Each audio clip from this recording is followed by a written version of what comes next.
Meu nome é Eduardo Teixeira Ruela, eu sou aluno do curso de bacharel em teologia, o meu RA é o 19107294-5, do polo na cidade de Paracambi.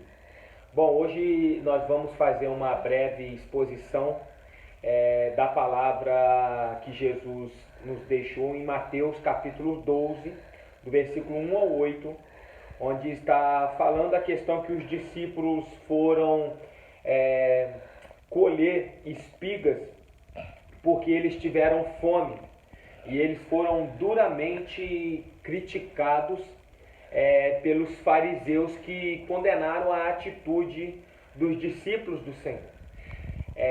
A palavra de Deus diz que era dia de sábado e nós sabemos que é costume dos fariseus, do povo judeu, no dia de sábado eles não trabalharem, eles não fazerem nenhuma atividade física, nenhuma força bruta.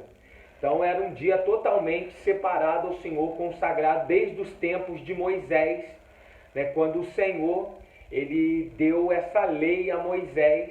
Desde os dias de Moisés eles cumpriam essa lei.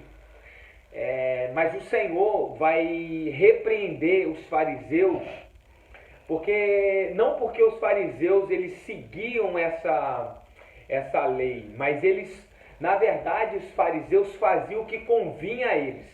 Nessa própria palavra que nós vimos aqui de Mateus capítulo 12, nós vamos perceber que Jesus, quando ele vai entrar dentro da sinagoga, tinha um homem que estava ali e ele estava doente. Ele tinha uma da mão ressequida. E Jesus sabia que se curasse aquele homem, ele seria duramente criticado. Então o que Jesus fez? Jesus perguntou para eles, para os fariseus presentes, se uma ovelha deles caísse dentro de um buraco, se eles tirariam essa ovelha ou deixariam essa ovelha morrer, porque era dia de sábado. E todos responderam ao mesmo tempo que tirariam. Então, na verdade, os fariseus adoram criticar as pessoas que fazem boas ações no sábado, mas eles esquecem que também eles, no dia de sábado, fazem boas ações se for do favor deles. Então, como era um dia de sábado, os discípulos tiveram fome e foram colher espiga.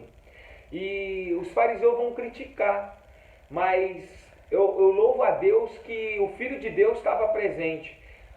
A Bíblia diz em João capítulo 1 que o verbo estava com Deus e o verbo era Deus, e esse verbo se fez carne e habitou no meio de nós.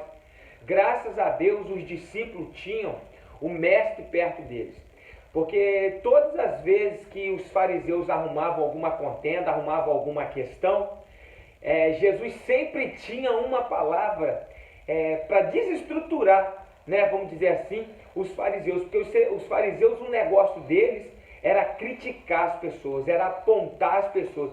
Eles adoravam se fazer de mestre, querer sempre fazer que as pessoas entendessem que eles eram melhores do que os outros porque eles conheciam a lei. Mas com Jesus presente, Jesus colocou eles no lugar deles, porque na verdade, se eles conhecessem a lei, eles saberiam que aquele que estava diante deles era o Messias revelado, era o Cristo que as Escrituras anunciou, mas eles não puderam enxergar. Então, os discípulos vão ser defendidos pelo Senhor. E defendidos como? Da melhor maneira, usando a palavra, com discernimento da palavra. Como Cristo ele é o próprio discernimento, ele colocou os fariseus no próprio lugar com o quê? Com perguntas que eles mesmos não teriam resposta. E a gente vê que o Senhor vai defender os discípulos, dizendo para eles assim, no versículo 3, não tendes lido o que Davi fez quando teve fome? Ele e os que estavam com ele? Versículo 4, como entrou na casa de Deus e comeu os pães da proposição que não era lícito comer, nem os que estavam, mas só aos sacerdotes? Ou não tendes lido na lei que aos sábados os sacerdotes no templo violam o sábado e ficam sem culpa? Pois eu vos digo que está aqui quem é maior do que o templo. Mas se vós soubesse o que significa misericórdia quero e não sacrifício, não condenarias os inocentes. E Jesus termina esse diálogo dizendo: porque o Filho do Homem, até do sábado, é Senhor. Né? Então, essa palavra, ela é uma palavra muito maravilhosa. Não adianta a gente querer argumentar sem a gente ter argumento. Jesus vai dar uma lição para os fariseus usando a palavra. Às vezes nós, discípulos, somos como os próprios discípulos do Senhor. Às vezes nós andamos com o Senhor, mas não temos informação para confrontar aqueles que nos confrontam. Mas os fariseus tiveram uma aula aquele dia. Porque o Senhor, meu Deus, ele até do sábado, ele é o Senhor. O Senhor desbarataram, nosso Senhor desbaratou os fariseus, perguntando para eles se eles não lembram o que Davi tinha feito. Se vocês não se lembram, Davi, quando ele estava fugindo de Saul, ele não tinha o que comer. E ele entrou no templo e pediu para o sacerdote pão. E o sacerdote disse para ele: nós não temos pão aqui, Davi, a não ser os pães que os sacerdotes comem. Mas esses pães são consagrados. Mas Davi disse: não dá esses pães para nós, porque nós não nos tocamos em mulheres, nós não nos achegamos em mulheres. E Jesus vai ensinar uma importante lição.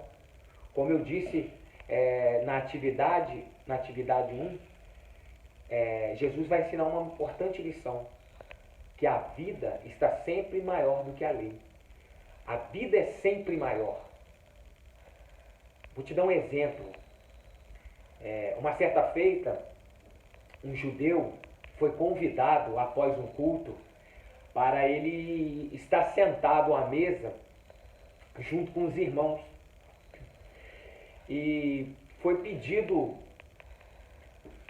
pizza de calabresa. Mas o irmão judeu, quando viu o alimento, ele disse que não ia comer. E os que estavam à mesa o questionaram, riram, zombaram.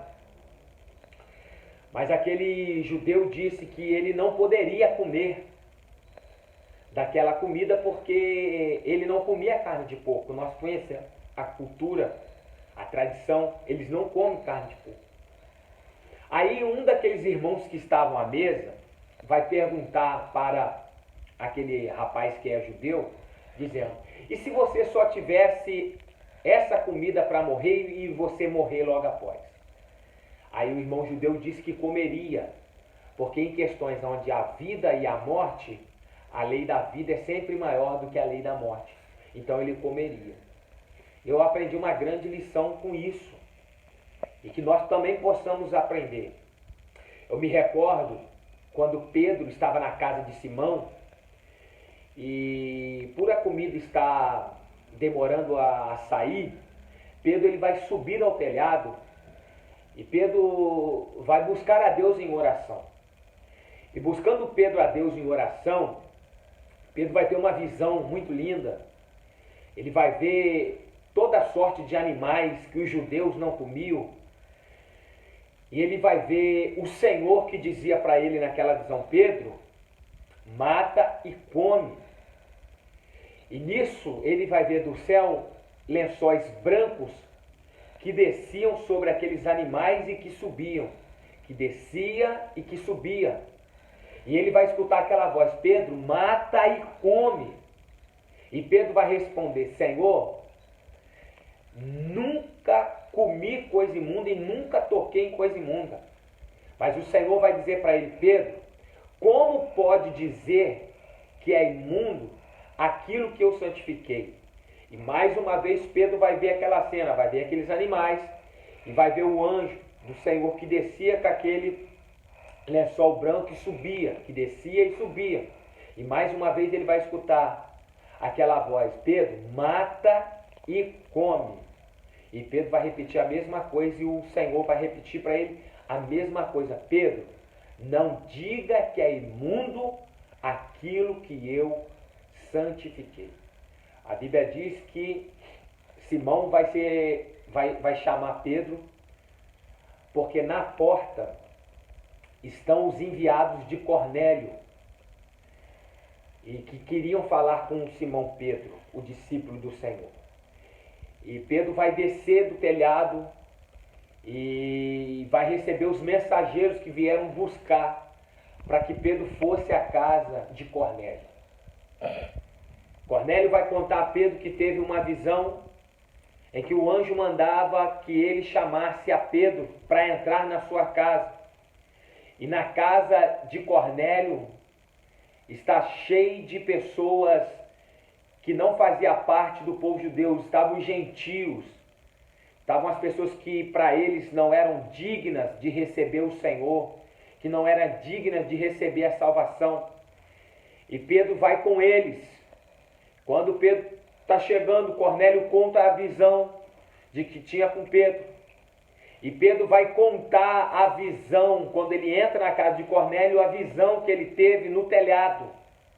E quando Pedro conta a visão que ele teve no telhado para os irmãos gentios que estavam na casa de Cornélio, a Bíblia diz que naquele instante, quando Pedro está falando da palavra do Senhor, o Espírito Santo vai tomar aquela casa. A glória de Deus vai inundar os corações. E todos que estão presentes na casa vão ser batizados com o Espírito Santo e com fogo. Vão receber línguas estranhas. E cada um vai começar a falar em línguas. E Pedro vai entender a visão que ele teve. Porque a visão que Pedro teve não era simplesmente dele matar uma comida e comer. Era para que Pedro entendesse que o que ele ia viver há algum tempo depois daquela visão era que o Senhor fez todos os homens iguais, independente se são judeus, se são gregos, se são troianos, se são gentios, independente da raça, da língua que falam, todos nós podemos fazer parte desse povo chamado pelo nome do Senhor. Nós precisamos entender, aprender lições. Quando o Senhor agora, voltando para o nosso texto, está falando com os fariseus, o Senhor quer os fazer entender, quer dar lições para eles. Mas infelizmente a gente vive num tempo em que as tradições são mais importantes do que as lições, onde os costumes são mais importantes do que aquilo que o nosso mestre tem falado. A gente vive num tempo em que os homens estão mais preocupados em criticar, em julgar e apontar do que termos misericórdia. Observa que os discípulos tinham fome. Por que em vez de criticar os discípulos que estavam colhendo espigas, por que em vez de criticá-los, os fariseus não trouxeram alimentos para eles? Não. Porque não diferente dos dias dos fariseus, vivemos nós, que preferimos criticar, que preferimos apontar, que preferimos julgar, do que estender a mão. A lição que os fariseus vão aprender naquele dia é essa. Ah, se vocês entendessem o que significa misericórdia. O nosso Deus não quer sacrifício, gente. O nosso Deus, ele quer misericórdia. Que a gente tenha compaixão, que a gente tenha amor pelo nosso próximo, que a gente saiba estender a mão ao necessitado, que a gente possa ajudar o oprimido, que a gente possa abrir mão um pouco das tradições e que a gente possa abraçar mais a mensagem que Cristo nos deu. Qual a mensagem, pregador? A mensagem que ele um dia abriu mão do seu senhorio, da sua glória, da sua majestade e se esvaziou. Se esvaziou por quem? Por nós. Nós que somos pecadores, como o apóstolo Paulo diz, que ele nos amou antes mesmo de nós amar a ele. E disse mais, Paulo disse que ele nos amou não porque nós acertamos, mas ele nos amou porque nós erramos. E eu glorifico esse Deus. Eu glorifico esse Deus que defende. Eu glorifico esse Deus que nos coloca debaixo das asas dele e cuida de nós. A gente vê que se não fosse o Senhor, os discípulos teriam sido humilhados, teriam sido criticados, teriam sido escorraçados. Mas graças a Deus que se cumpriu as Escrituras, onde ele veio para defender. o órfão, a viúva, o necessitado. E que a gente possa aprender com esse texto, gente. Independente se é segunda, terça, quarta, quinta, sexta, sábado ou domingo, o nosso Deus, Ele não é apenas Senhor de sábado. Ele é o Senhor da nossa vida. Então, que a gente aprenda a amar o nosso próximo. Dá de comer a quem tem fome. Dá de beber a quem tem sede. Amém? Espero que vocês possam ter compreendido a mensagem que eu desejei passar para vocês. Espero que essa mensagem ela inunde o coração de vocês e que a gente pratique a misericórdia do Senhor. Que a gente busque aprender, porque muitas das vezes a gente age como fariseu. A gente julga pessoas, a gente critica pessoas, sem olhar a necessidade das pessoas. Então eu fico com o ensinamento de Cristo, fico com a lição que o judeu deu, onde que ele só comeria carne de porco, quando ele disse que a vida e a morte estavam em jogo. Agora, em luxo, um dia só, não vou comer hoje porque não vai fazer mal. Não, para que a gente aprenda essas lições que o Senhor nos deu hoje. Deus abençoe a todos, graça e paz.